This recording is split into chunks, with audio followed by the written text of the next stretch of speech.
So hello everyone, welcome eight easy prep. उम्मीद कर रहा हूँ आप सभी लोगों की तैयारी बहुत ही बेहतरीन चल रही होगी। सो डियर स्टूडेंट्स, आज की इस वीडियो में हम बात करने वाले हैं नॉर्मल डिस्ट्रीब्यूशन के ऊपर। देखिए, normal distribution and standard normal distribution दो चीजें हैं जहां पर स्टूडेंट्स को कंफ्यूज हो जाता है। हम पहले बात करेंगे नॉर्मल डिस्ट्रीब्यूशन, फिर वहां से अप्रोच करेंगे स्टैंडर्ड नॉर्मल डिस्ट्रीब्यूशन के ऊपर। तो देखिए, सबसे पहले यदि मैं बात करूं यहाँ पर, सबसे पहला पॉइंट जो हम लोग यहाँ पर कंसिडर करने वाले हैं वो है आपका नॉर्मल डिस्ट्रीब्यूशन। यदि हम चर्चा करें यहां पर नॉर्मल डिस्ट्रीब्यूशन की, तो देखिए अकॉर्डिंग टू नॉर्मल डिस्ट्रीब्यूशन हमें यहां पर जो प्रोबेबिलिटी डेंसिटी फंक्शन है वो क्या दिया जाता है, तो आप कहेंगे यहां पर probability probability density function for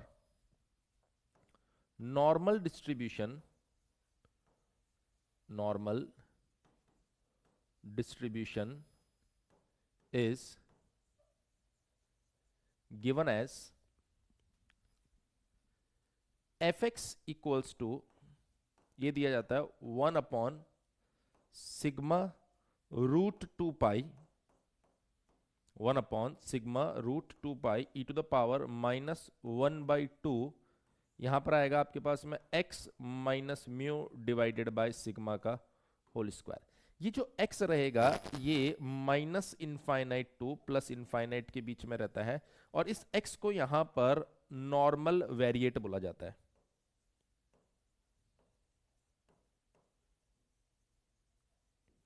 clear तो नहीं बात? इसके अंदर साफ साफ आप इस बात को देख सकते हैं कि सर जो म्यू है उसको आप क्या बोलने वाले हैं, मीन। और जो आपके पास में सिग्मा स्क्वायर है उसको आप क्या बोलेंगे यहां पर, वेरिएंस। सिग्मा स्टैंडर्ड डेविएशन होता है। जनरली इस तरह के जो प्रॉब्लम्स होते हैं उनको आप डायग्राम से, एरिया से फाइंड करते हैं, तो उससे रिलेटेड एरिया की इंफॉर्मेशन आपके पास में होनी चाहिए। मतलब यदि आप बात करेंगे सर नॉर्मल डिस्ट्रीब्यूशन की, तो एक नॉर्मल डिस्ट्रीब्यूशन कर्व होता है।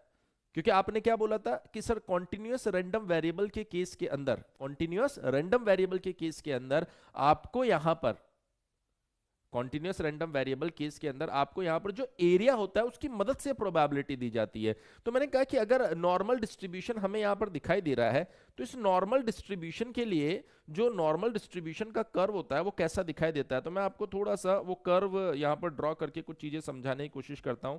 जैसे एक एक्सिस तो आपके पास में आ गया ये वाला, और एक एक्सिस हमने मान लिया कि सर ये हमें दिया गया होगा। अब अगर मैं बात करूं बेटा, अब अगर मैं बात करूं यहां पर नॉर्मल डिस्ट्रीब्यूशन कर्व का,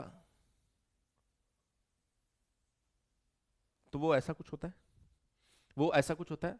ये दोनों साइड एक जैसा होता है, ध्यान रखना, ये दोनों साइड एक जैसा होता है। अब बनाने में आपको थोड़ा सा अलग दिखाई दे रहा होगा। ये जो पॉइंट होता है इसको हम बोलते हैं x इक्वल्स टू म्यू, यानी कि मीन। इस जगह पर मीन होता है। अब यदि मैं आपको बात करूं कि सर यहां पर अगर मैं इस जगह पर मूव कर रहा हूं, तो सर ये पॉइंट कौन सा है, ये है आपका म्यू माइनस सिग्मा, और इसको बोला गया है म्यू प्लस सिग्मा। ये जो एरिया बाउंड हो रहा है बेटा इसके अंदर, ये जो एरिया बाउंड हो रहा है, अगर मैं इस एरिया को बाउंड करने जाऊं, तो मैंने कहा सर ये जो एरिया है,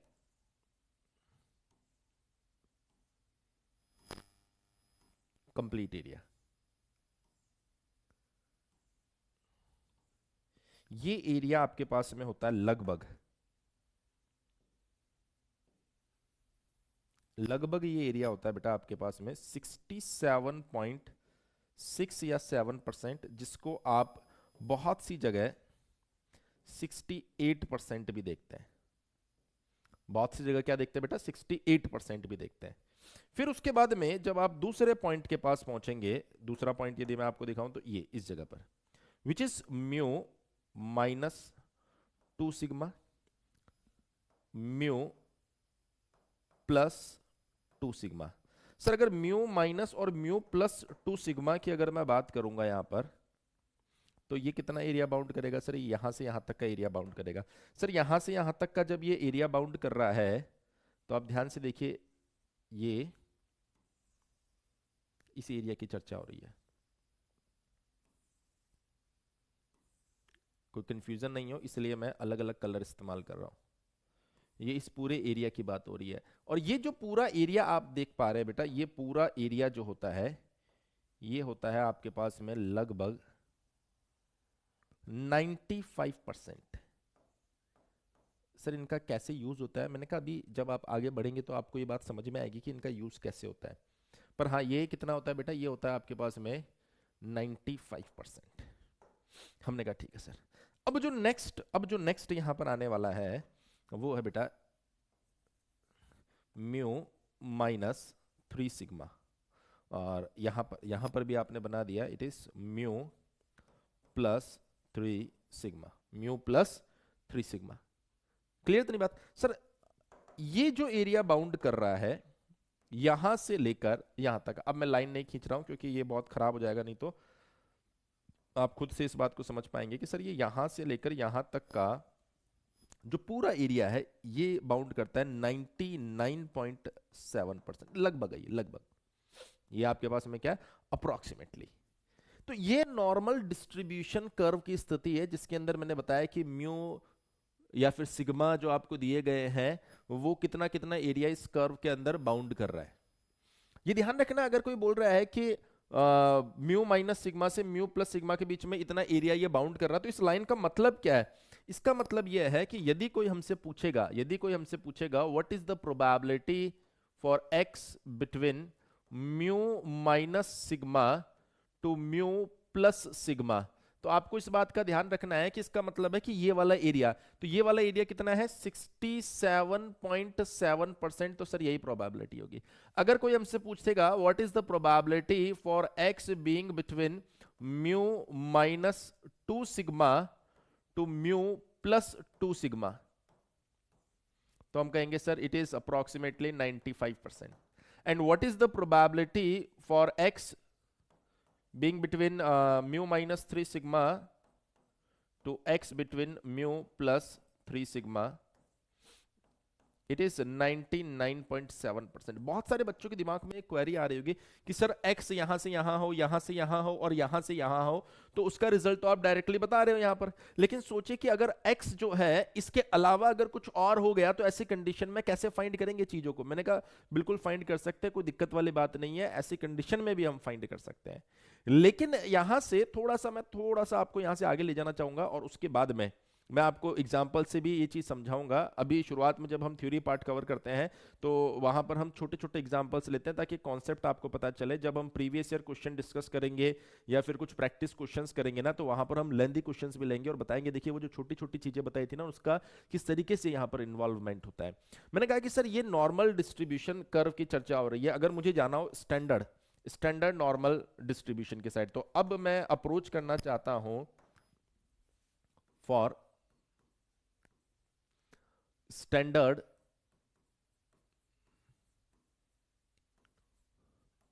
नॉर्मल डिस्ट्रीब्यूशन। अब आपको इस बात को समझना होगा कि सर जब आप नॉर्मल डिस्ट्रीब्यूशन की बात कर रहे थे, तो वहां पर आपने नॉर्मल डिस्ट्रीब्यूशन वेरिएट को इंट्रोड्यूस करवाया था। अगर आप स्टैंडर्ड नॉर्मल डिस्ट्रीब्यूशन की बात करेंगे तो अब आप इंट्रोड्यूस कराएंगे z को, और z कौन है यहां पर? सर z है हमारे पास में standard normal variate, standard normal variate, इसको ये इंट्रोड्यूस कराएगा। इसका मतलब आपने जो fx लिखा था वो fx अब क्या बन जाएगा? f of z, लेकिन उसके लिए प्रॉपर रिप्लेसमेंट होने यहां पर जरूरी है। मैंने कहा प्रॉपर रिप्लेसमेंट मतलब सबसे पहले तो आपको पता होना चाहिए z को आपने कैसे इंट्रोड्यूस करवाया। z को मैंने इंट्रोड्यूस करवाया x minus mu divided by sigma से, तो z किससे रिप्लेस हो रहा है? x minus mu divided by sigma. तो सर इसके अंदर एक तो म्यू इस्तेमाल हो रहा है, मैंने कहा म्यू का मतलब क्या हो गया? Mean value. मीन वैल्यू का मतलब क्या हो गया? अब आप z की mean value mathematical expectation find करेंगे। तो मैंने कहा सर ये तो बहुत आसान है, आप z की जगह पुट कर दीजिए x minus mu divided by sigma. अब मैं यहां पर आपको मैथमेटिकल एक्सपेक्टेशन की कुछ प्रॉपर्टीज भी पैरेलली बताऊंगा। जब भी आपको किसी कांस्टेंट का मीन लेना होता है तो हमेशा ध्यान रखना उसका मीन वही कांस्टेंट होता है। यदि आपका कांस्टेंट किसी variable x, random variable x से मल्टीप्लाई हो रहा है तो ये कांस्टेंट बाहर आ जाता है, और रैंडम वेरिएबल x जो है वो आपके पास में उसका जो भी मीन आएगा वो c से मल्टीप्लाई हो जाएगा। मतलब ये मैथमेटिकल एक्सपेक्टेशन या मीन की प्रॉपर्टी है। ऐसे अभी वेरिएंस की प्रॉपर्टी भी मैं आपको बताऊंगा। जैसे वेरिएंस की अगर हम बात करें तो सर किसी भी कांस्टेंट का यदि मैं वेरिएंस लेता हूं तो कांस्टेंट है तो वेरिएंस तो जीरो ही हो जाएगा ना सर। अगर इसी तरीके से मैं यहां पर बात करता हूं वेरिएंस ऑफ सी एक्स, तो ये हमेशा ध्यान रखिए ये होता है C square variance of X. Basic properties है जो ध्यान रखेंगे तो बहुत सारी जगह आपको मदद भी मिलेगी। हमने कहा ठीक है सर। अब देखिए यहां पर ये 1 बाई सिग्मा कॉन्स्टेंट है तो इसको आप बाहर ले लो, 1 बाई सिग्मा। अंदर क्या बचा सर? मैंने कहा अंदर बचा हमारे पास में ई एक्स माइनस म्यू। बोला हाँ सर बिल्कुल बचा है।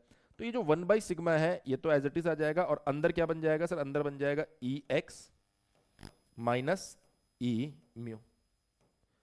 अब आप इस बात को समझिए कि सर 1 बाई सिग्मा तो है बाहर, ई एक्स यानी एक्स जो नॉर्मल वेरिएट था उसका मीन वैल्यू सर ई एक्स तो हम जानते हैं ना, एक्स का मीन वैल्यू उसी को तो म्यू बोल रहे हैं हम। ये म्यू कांस्टेंट, कांस्टेंट का मीन वैल्यू म्यू ही बन जाएगा सर वापस से। तो आंसर क्या आ गया? जीरो। तो हमेशा ध्यान रखना कि जब स्टैंडर्ड नॉर्मल डिस्ट्रीब्यूशन की आप बात करेंगे तो यहां पर जो आपके पास में मीन वैल्यू आती है वो कितनी आ जाती है बेटा? आपके पास में जीरो आ जाती है। इस मीन वैल्यू का मतलब क्या है? E Z. ध्यान रखना ये कंफ्यूज मत हो जाना। ई एक्स का मतलब म्यू लिखा है, इसका मतलब क्या हुआ कि एक्स की मीन वैल्यू म्यू। अब यहां म्यू जो है वो साफ साफ लिखा गया है ई जेड। तो यहां बिल्कुल भी कंफ्यूज नहीं होना कि ये म्यू जो है ये सिर्फ एक सिंबल है, सिंबल बताता है कि किसी की मीन वैल्यू। तो जेड की मीन वैल्यू से जेड की मीन वैल्यू को भी आप म्यू लिख रहे हैं, एक्स की मीन वैल्यू को भी आप म्यू लिख रहे हैं, तो उससे कंफ्यूज नहीं होना बिल्कुल भी। आप चाहें तो कोई नया नोटेशन यूज कर सकते हैं, लेकिन वहां पर आपको हो सकता है कंफ्यूजन हो जाए, इसलिए मैंने नया नोटेशन यूज नहीं किया। मैं सिर्फ आपको ये बताना चाहता हूं कि जब भी स्टैंडर्ड नॉर्मल डिस्ट्रीब्यूशन की आप बात करेंगे तो वहां पर जो मीन वैल्यू आपके सामने आएगी वो मीन वैल्यू क्या आने वाली है? जीरो। सर ऐसे ही अगर मुझे वेरिएंस की भी जरूरत पड़ेगी, बिल्कुल पड़ेगी। तो यदि मैं बात करूं यहां पर वेरिएंस की, तो सर अब आप फाइंड कर लीजिए वेरिएंस ऑफ जेड। जेड का वेरिएंस आप फाइंड कर रहे हो, तो मैंने कहा सर यदि मैं जेड का वेरिएंस फाइंड करूंगा तो कैसे लिखूंगा इसे? Variance of X minus mu divided by sigma. तो first of all 1 by sigma multiply है तो इसको बाहर निकालेंगे तो क्या बन जाएगा? ये बन जाएगा 1 बाई सिग्मा स्क्वायर। फिर अंदर क्या बन जाएगा बेटा? अंदर बन जाएगा variance of X minus variance of mu. अब आप इस बात को समझिए कि variance of mu, mu constant है तो कांस्टेंट का वेरिएंस तो जीरो हो जाएगा आपके पास में, बिल्कुल जीरो हो जाएगा। अब यदि आप बात करेंगे यहां पर वेरिएंस ऑफ एक्स के लिए, तो वेरिएंस ऑफ एक्स की यदि आप चर्चा करेंगे तो वेरिएंस ऑफ एक्स तो आप जानते हैं ना सर। कैसे जानते हैं? मैंने कहा कि सिग्मा कौन है बेटा? सिग्मा है आपका स्टैंडर्ड डेविएशन। इसका जब स्क्वायर करेंगे तो कौन आएगा सर? इसका स्क्वायर करेंगे वही तो वेरिएंस होता है। सर कहीं आपने लिखा भी था? मैंने कहा बिल्कुल लिखा था, ये देखो। यहां तो नहीं लिखा सर आपने। मैंने कहा यहां तो लिखा है ना सिग्मा स्क्वायर वेरिएंस। तो अगर वेरिएंस ऑफ एक्स की कोई बात कर रहा है हमारे साथ, तो मैंने कहा वेरिएंस ऑफ एक्स तो हम जानते हैं, तो ये बन जाएगा 1 by sigma square variance of x यानी सिग्मा स्क्वायर माइनस कांस्टेंट का वेरिएंस जीरो यानी कि 1। तो इस बात का आप ध्यान रखिए कि सर वेरिएंस 1 है तो स्टैंडर्ड डेविएशन भी आपके पास में क्या आ जाएगा? 1 आ जाएगा। तो मैथमेटिकल एक्सपेक्टेशन आ गया जेड का वेरिएंस भी आपके पास में आ गया। तो क्या सर जैसे आपने नॉर्मल डिस्ट्रीब्यूशन कर्व को बनाया वैसे ही क्या आप यहां पर स्टैंडर्ड नॉर्मल डिस्ट्रीब्यूशन कर्व को बना सकते हो? मैंने कहा बिल्कुल बना सकता हूं, इसमें हमें कोई कंफ्यूजन नहीं होगा। तो मैंने कहा सर ये तो बना दिया मैंने एक एक्सिस, ये बना दिया हमने दूसरा एक्सिस। मैंने कहा बेल शेप्ड जो कर्व होता है, नॉर्मल डिस्ट्रीब्यूशन का कर्व ऐसा होता है ना, बेल शेप्ड, बेल के जैसा बना दिया हमने। अब इस बार हमें क्या ध्यान रखना है? इस बार सर आपको ये ध्यान रखना है कि ये जो पॉइंट है x बराबर म्यू होता था और म्यू की वैल्यू क्या है? यहां पर जीरो है। तो पहली चीज तो सर ये होता है x बराबर म्यू, लेकिन म्यू कितना है? जीरो। तो आप बोल सकते हो कि सर सॉरी जेड में चल रहा है अभी। तो ये मीन, ये कौन होता है बेटा आपके पास में? मीन होता है। तो यहां पर मीन होता है, और मीन की अगर आप बात करेंगे तो इसमें मीन कितना है बेटा? जीरो। अब ये भी आपने फाइंड किया है, तो ये z बराबर जीरो होगा। हमने कहा ठीक है सर, कोई समस्या नहीं है। फिर मैंने कहा सर यहां से यहां तक, अब ये कौन है सर? ये है बच्चे आपके पास में म्यू। ये कौन है सर? ये है बेटा आपके पास में z बराबर म्यू माइनस सिग्मा, ये कौन होगा म्यू प्लस सिग्मा। मैंने कहा म्यू माइनस सिग्मा का क्या मतलब है सर, म्यू जीरो है, सिग्मा सिग्मा याद करो 1 है, तो ये बन जाएगा 0 - 1, तो ये बन गया z बराबर -1। ये पॉइंट कौन सा हो जाएगा 0 + 1, तो सर ये बन जाएगा z बराबर +1। तो सर ये जो एरिया आप देख पा रहे हैं यहाँ पर, ये जो एरिया आप देख पा रहे हैं, ये एरिया कितना होता है म्यू माइनस सिग्मा से म्यू प्लस सिग्मा का, सर हमें याद आ गया, ये एरिया होता है 67.6%, 67.6 या 67.7%, या फिर आप बोल सकते हो इट इज 68%, इट इज 68%। हमने कहा ठीक है सर, कोई समस्या हमें नहीं होनी चाहिए यहाँ पर। अब यदि मैं बात करूं यहाँ पर, तो सर मैंने कहा कि सर यहां से यहां तक का एरिया, मैंने कहा ये कौन सा पॉइंट है सर, ये है म्यू माइनस, ये क्या है बेटा, ये है म्यू माइनस 2 सिग्मा, तो ये क्या बन जाएगा z बराबर -2। ये क्या बन जाएगा सर, ये बन जाएगा mu plus 2 sigma, mu plus 2 sigma मतलब z बराबर कितना हो जाएगा बेटा, ये +2। तो अगर आप यहां से यहां तक के एरिया की बात करें, तो ये एरिया कितना होगा सर, इट इज ऑलमोस्ट 95%। तो हमने क्या बोला सर, मैंने कहा कि सर ये जो एरिया आप देख पा रहे हैं इस बार, कौन सा, ये वाला, ये जो एरिया आप देख पा रहे हैं,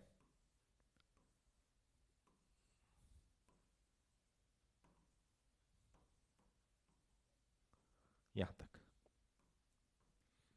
ये एरिया कितना हो जाएगा सर 95%। और लास्ट यदि आप देखें यहां पर, लास्ट यदि बच्चे आप देखें यहां पर कि सर आपने यहां पर भी बताया था कुछ, मैंने कहा बिल्कुल बताया था, तो सर वो भी बता दो एक बार, मैंने कहा अभी बता देते हैं। यहां से यहां तक का अगर आप एरिया देखें, तो ये एरिया कितना होगा, मतलब ये पॉइंट कौन सा होगा, पहले तो म्यू -3 सिग्मा, सर ये म्यू प्लस 3 सिग्मा। मैंने कहा म्यू -3 सिग्मा की अगर हम बात करें, तो ये क्या बन जाएगा सर, ये बन जाएगा z बराबर -3, और ये क्या बन जाएगा बेटा आपके पास में z बराबर +3। तो ऐसे में यदि मैं बात करूं कि सर ये एरिया कितना रहा होगा, सर ये एरिया रहा होगा हमारे पास में 99.7%।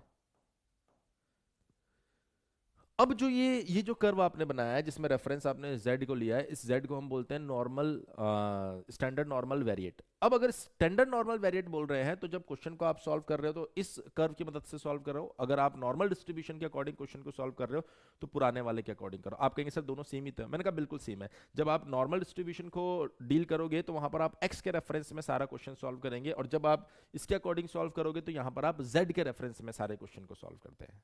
क्लियर है इतनी बात?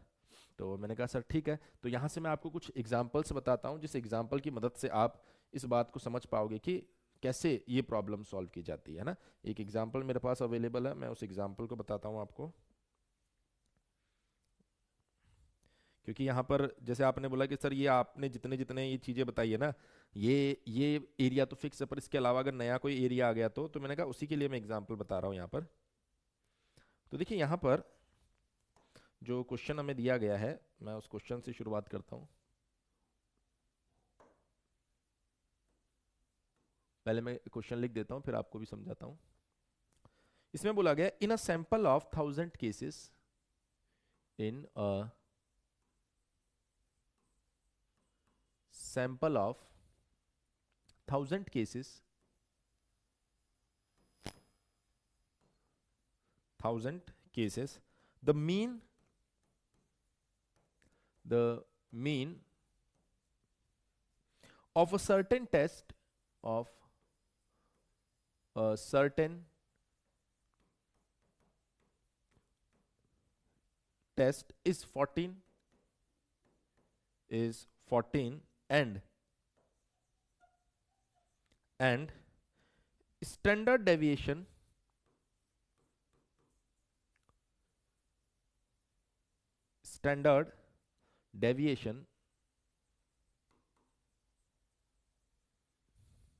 is 2.5. Standard deviation is 2.5. Assuming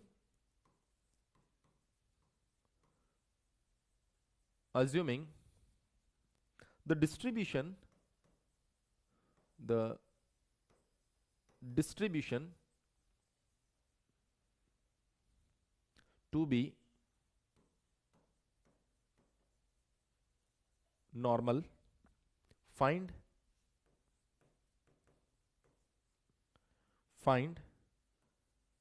number one, how many students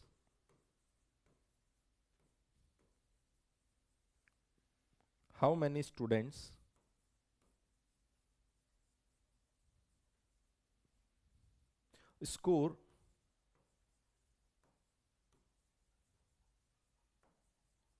between 12 and 15. Point number two, how many score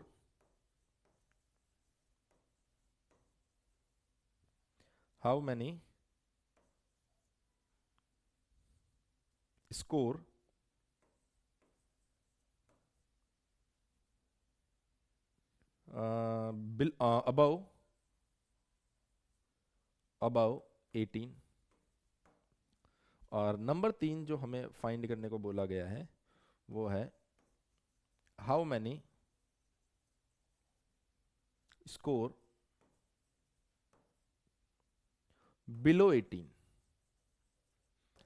अब देखिए यहां पर सर वो 65%, 67% ये वाली कहानी तो देखो इसमें दे नहीं रखी. अगर आपसे म्यू माइनस सिग्मा से म्यू प्लस सिग्मा के बीच में प्रोबेबिलिटी पूछे तो आप डायरेक्टली बता सकते हो 67.6% या 67.7% या 68%. लेकिन यहां तो कुछ नई स्टोरी दे दी. तो ऐसी कंडीशन जब भी आपके सामने आती है तो घबराना नहीं है, आपको स्टैंडर्ड फॉर्मेट में लेकर चलना है. आप कहेंगे सर सबसे पहले मैं एक नॉर्मल जो वेरिएट मैंने बताया था, स्टैंडर्ड नॉर्मल वेरिएट, उसको इंट्रोड्यूस करवाना. वो क्या होता है sir, x minus mu divided by sigma होता है सर. हमने कहा ठीक है इसको इंट्रोड्यूस करवा दो, फिर मैं यहां पर एरिया की मदद से प्रॉब्लम को सॉल्व करूंगा. जैसे एक नंबर में बोल रहा है कि सर स्कोर 12 से 15 के बीच में हो, इस बात की क्या प्रोबेबिलिटी है. तो मैंने कहा कि आप सबसे पहले Z1 की वैल्यू फाइंड करो. 12, x की वैल्यू 12 पुट कर दो. म्यू मीन कितना दिया गया बेटा 14. And what about the sigma, sir sigma जो दिया गया है वो हमें दिया गया 2.5. अब यहां से यदि मैं Z1 फाइंड करूं तो वेयर इज माय कैलकुलेटर. तो सर यहां से अगर आप Z1 फाइंड करो तो इट इज ये रहा 12 minus 14 divided by 2.5, it is minus 0.8. हमने कहा कि सर यहां से Z2 भी आप पता कर लीजिए. तो 15 माइनस म्यू तो उतना ही रहेगा और ये इतना ही रहेगा. तो सर ये कितना आ रहा है, मैंने कहा सर ये आ रहा है 15 minus 14 divide by 2.5, so it is 0.04. Z1 मिल गया, Z2 मिल गया. अब आपसे बोला गया है कि सर स्कोर इसके बीच में होना चाहिए, यानी कि जो Z की वैल्यू है आपको फाइंड करना probability for Z between -0.8 to 0.4. मैंने कहा कैसे पता करेंगे, मैंने कहा देखिए ये आपके पास में हो गया नॉर्मल, स्टैंडर्ड नॉर्मल कर्व.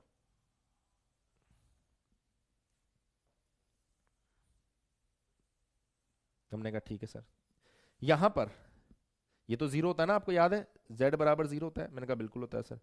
यहां पर अगर आप देखेंगे तो ये है आपके पास में -0.8 और यहां कहीं अगर आप देखेंगे तो सर ये है हमारे पास में 0.4. मुझे पता करना है z के इसके बीच में होने की प्रोबेबिलिटी. मैंने कहा सर इसका मतलब हो गया ये वाला एरिया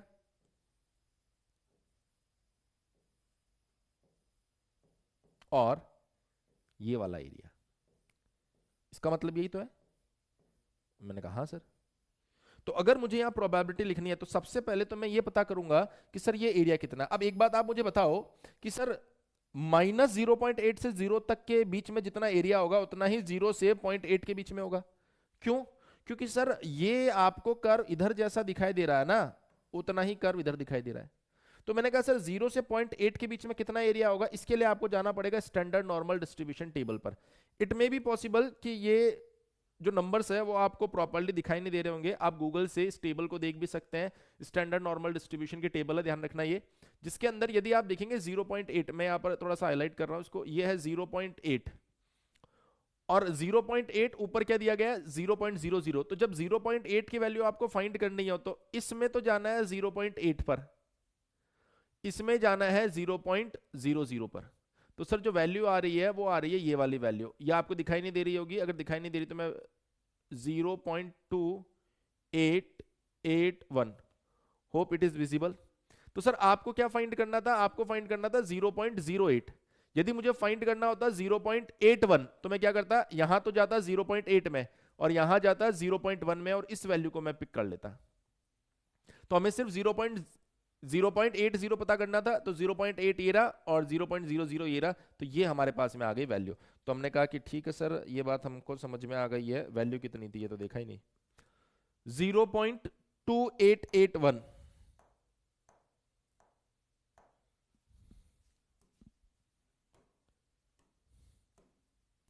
तो सर इसका इसका एरिया आ रहा है 0.2881 प्लस, अब 0 से 0.4 के बीच में, 0 से 0.4 के बीच में यदि आप देखेंगे तो जो एरिया है वो कितना होगा सर, 0.4 पर वैल्यू देख लो, तो 0.4, 4 के आगे कोई भी नंबर नहीं है, इसका मतलब हम किसकी वैल्यू फाइंड करेंगे, हम वैल्यू फाइंड करेंगे बेटा 0.4, और किसके ऊपर फाइंड करेंगे 0.00 पर। तो ध्यान रखना इधर 0.4 इधर 0.00, तो ये वैल्यू आ रही है। सर ये वैल्यू हमें दिखाई नहीं दे रही है, मैंने कहा 0.1554, पीडीएफ जो दूंगा उसके अंदर दिखाई दी जाएगी, वैसे तो दिखाई दे रही है, मैं स्क्रीन पर देख पा रहा हूं कि हाँ कुछ कुछ विजिबल है, ठीक है। तो सर ये वैल्यू कितनी हो गई 0.1554। तो फाइनली बेटा जो प्रोबेबिलिटी आ रही है वो कितनी आ रही है, यहां से मैं इसको सॉल्व कर देता हूं, 0.2881 प्लस 0.1554, सो इट इज 0.4435। ये आपके पास में क्या आ गया होगा आंसर, पहले पार्ट का आंसर है बेटा, ये पहले पार्ट का आंसर है, और मेरे ख्याल से इसमें आपको किसी भी तरह का कोई कंफ्यूजन नहीं होना चाहिए, है ना। अब अगर हम बात करें दूसरे पार्ट के ऊपर, अब हम क्या कर रहे हैं बेटा, इस दूसरे पार्ट को सॉल्व कर रहे हैं, हाउ मेनी स्कोर अबव 18। देखिए अबव 18 की बात हो रही है तो आप कहेंगे सर पहले तो z डिफाइन कर दो, तो हमने कहा सर z1 इक्वल्स टू, आप कहेंगे x minus mu divided by sigma. So x कितना है आपके पास में 18 बोल रहा है वो, तो 18 को ले लिया, ये कितना है बेटा 14 और ये कितना है 2.5। हमने जब इसको सॉल्व किया तो ये आ रहा है आपके पास में 18 minus 14 divide by 2.5, it is 1.6। उसने बोला अबव 18, यानी कि मुझे क्या करना है, find the probability for z greater than z1, यानी कि probability for z greater than 1.6। मैंने कहा सर बना लो फिर से, ये लो,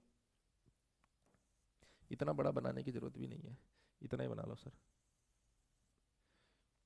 कुछ ऐसे जा रहा है ये, मैंने कहा हाँ। अब आप देखो यहां पर,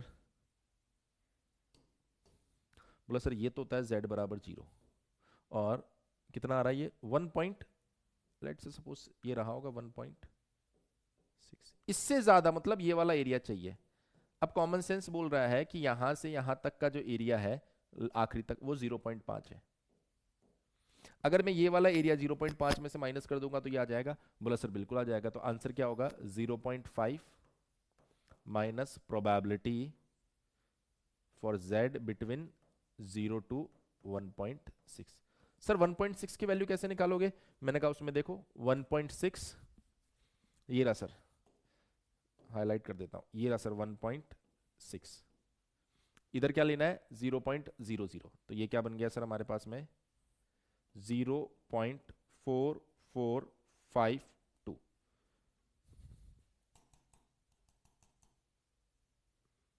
तो सर ये बन जाएगा हमारे पास में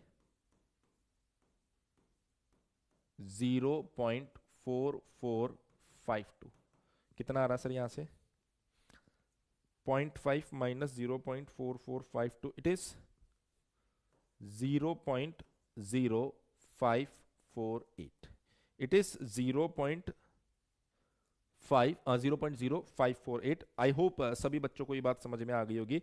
अब हम इसका तीसरा पार्ट भी देख लेते हैं। सर तीसरा पार्ट क्या है? तीसरा पार्ट बोल रहा है हाउ मेनी स्कोर बिलो 18, 18 से कम, 18 से कम कितने बच्चों ने स्कोर किया होगा। तो आपने कहा सर अगर थर्ड पार्ट हमें सॉल्व करना है तो फिर से एक z पता करना पड़ेगा, तो इट इज 18 माइनस 14 अगेन 2.5। तो सर ये आपके पास फिर से 1.6 आ रहा है। मैंने कहा इस बार z1 से कम होने की प्रोबेबिलिटी पूछी है। तो हमने कहा ठीक है, वैसे तो इसको 1 में से माइनस करो तो बात वैसे ही खत्म हो जाएगी। तो मैंने कहा सर ये क्या बोल रहा है, z is less than 1.6।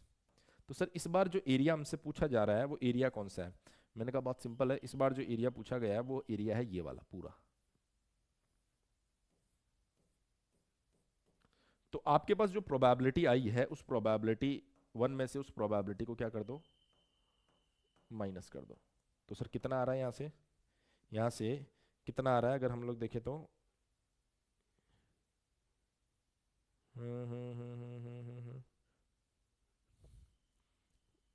Calculator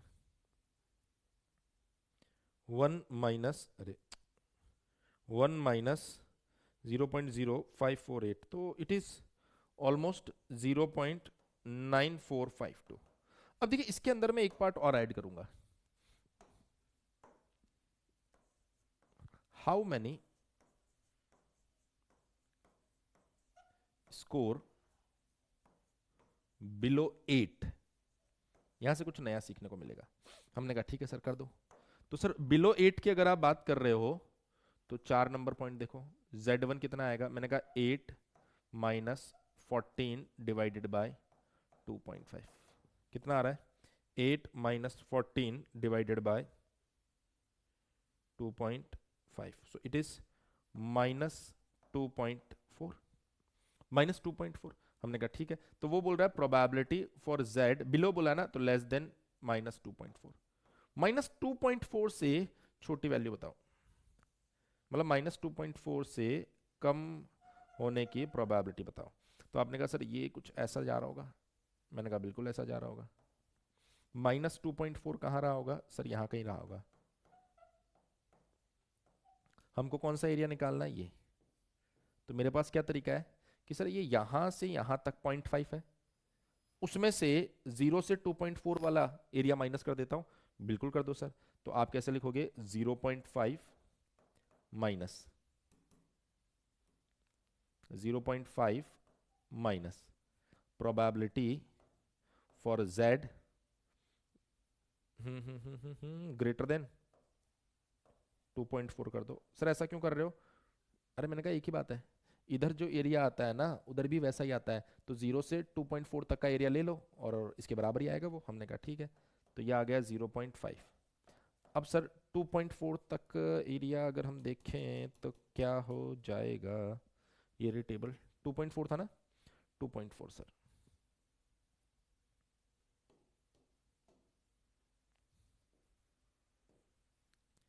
sir ये आ गई वैल्यू कितना है सर, 0.4918। अगर जैसे कुछ बच्चे कंफ्यूज हो रहे होंगे सर, अगर मान लो 2.42 आ जाता तो इसको दो पार्ट में करते, 2.4 प्लस 0.02।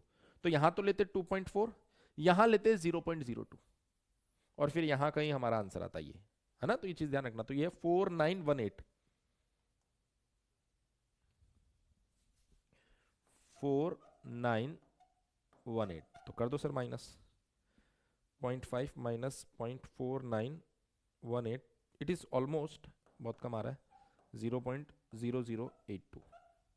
ये आपके पास में क्या आ गई वैल्यू, 0.0082। सभी बच्चे एक बार बताएंगे यहां तक क्लियर है क्या?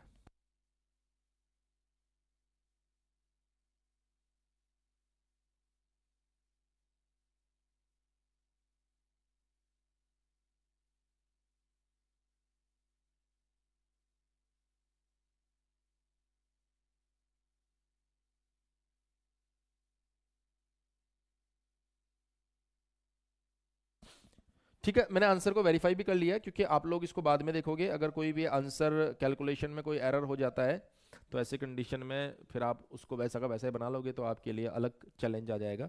इस वजह से मैंने वेरीफाई भी कर लिया है, आंसर जो है बिल्कुल परफेक्ट है, कोई दिक्कत नहीं है। और उम्मीद कर रहा हूँ कि आपको ये बात अच्छे से समझ में भी आ गई होगी कि यहाँ पर जब स्टैंडर्ड एरिया आपके पास में आ जाता है तो वो तो आपने याद कर रखा है, पर कोई नया एरिया आ जाता है तो ऐसी कंडीशन में आपको टेबल की मदद लेनी होगी। तो सर क्या हमारे एग्जाम में टेबल आएगी? बेटा कभी कुछ एग्जाम में टेबल दे देते हैं, कुछ एग्जाम्स के अंदर टेबल का एक छोटा सा पार्ट दे देते हैं जिसकी आपको ज़रूरत पड़ेगी। तो जिसकी आपको ज़रूरत पड़ेगी वो पार्ट आपको दे दिया जाएगा, जहाँ से देखकर आप क्या कर सकते हो, इस वैल्यू को मेंशन कर सकते हैं। चलिए, उम्मीद कर रहा हूँ कि ये बात आपको समझ में आई होगी। अभी बहुत सारी ऐसी चीज़ें हैं जिनको हमें डिस्कस करना है, आने वाले वीडियोस के अंदर हम लोग उन पॉइंट्स को और डिस्कस करेंगे, लेकिन इस पर्टिकुलर मॉड्यूल का अपना एक सीक्वेंस है, उस सीक्वेंस के अकॉर्डिंग मैं चीज़ों को लेकर चलता हूँ। क्लियर है? थैंक यू सो मच, मिलते हैं नेक्स्ट वीडियो में।